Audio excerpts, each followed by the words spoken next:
Checker Pro Joe here on the Checker Pro radio show talking to Nathan Shafer. Hey, Nathan, how are you? Hey, good. How are you? I am living the dream. I love what I do. I love Perfect. helping homeowners live a healthy, safe life. Speaking of healthy, let's talk about indoor air quality. People ask me all the time how they can improve their indoor air quality. And I'll tell you, years ago, we didn't use the air conditioning and heating the way we do today. And we often opened our windows more frequently and the fresh air came in. But a lot of us are in more of a newer sealed home. So talk about indoor air quality and how important that is.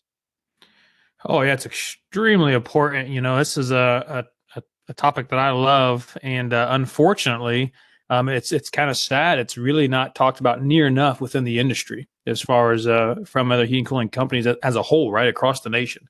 And so, this is something that's becoming more and more important in the health of our homes and the health of our families. And like you mentioned, these houses are being built tighter and tighter, meaning they're insulated better, they're more airtight, they're more efficient, which is awesome. That's great on the economical side of things and heating and cooling that home. However, that does require certain things to make sure that the home still stays healthy.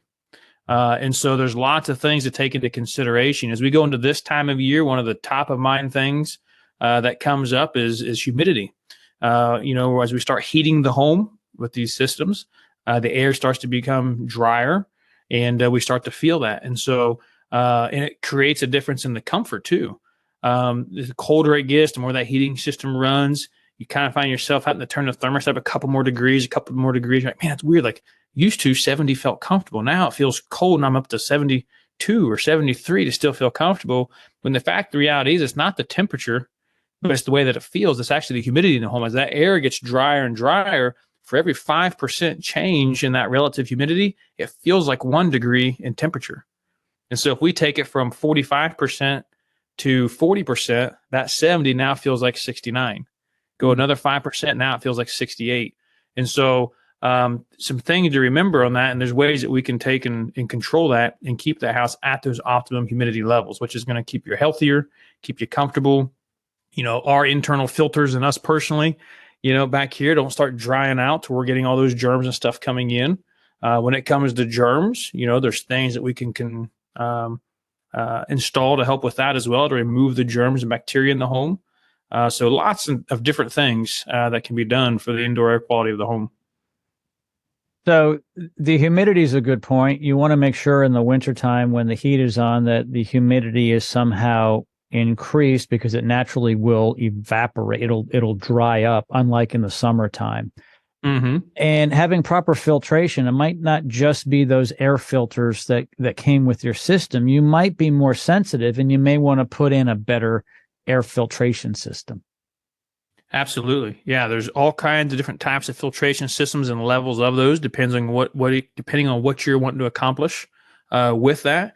You want to, keep that system, that investment clean and lasting a long time. You want to keep the air clean in your home. You want to dust less often to keep all the air in that home that's coming through that system. We're breathing it in. And so we want to protect ourselves and our families to keep us healthier. So definitely filtration options are something to be looking at.